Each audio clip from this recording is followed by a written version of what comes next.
Hi hello friends, स्वागत आहे आपल्या छोट्याशा मिनी ब्लॉगमध्ये. तर आजचा ब्लॉग आहे बघा. आज आत्ता वाजलेले आहे 5:30. घसाना खोकल्यामुळे घसाना असा लय आतमधनं तडतड तडतड करतोय.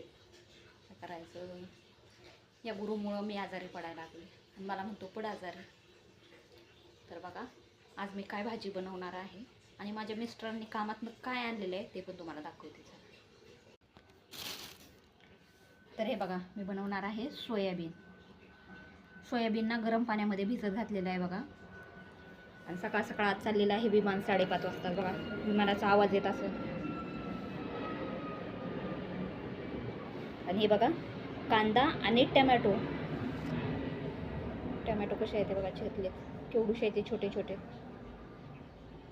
आणि ह्या सोयाबीनला ना कांदा आणि टमॅटो जेवढा जास्त असेल ना तेवढी ती भाजी टेस्टी होती बरं का. त्यामुळे कांदा आणि सोयाबीन कधी पण जास्त, कांदा आणि टमॅटो कधी पण जास्त टाकायचं आणि कोथिंबीर मस्तपैकी. आणि चला तुम्हाला दाखवते जी गोष्ट आणलेली आहे ती. तर हे बघा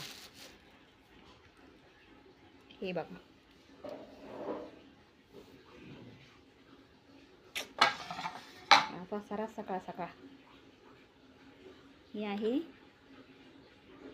चेरी टमॅटो, एवढंसं छोटंसं. हे बघा किती छान आहे बघा.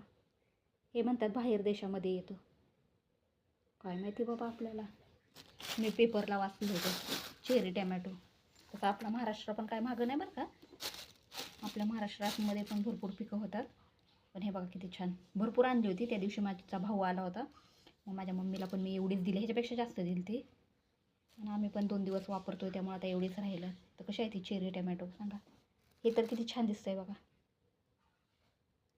छोटी छोटी बघायला किती छान वाटतात, पण चिरायला लई वेळ लागतो. चला तर आता पटकीने मी भाजी बनवून घेते आणि ह्याचा मोठा व्लॉग येईल तो नक्की बघा. व्हिडिओ आवडला असेल तर लाईक करा, शेअर करा, कमेंट करा, चॅनलला नक्की सबस्क्राईब करा. भेटूया पुढच्या व्लॉगमध्ये. तोपर्यंत बाय बाय.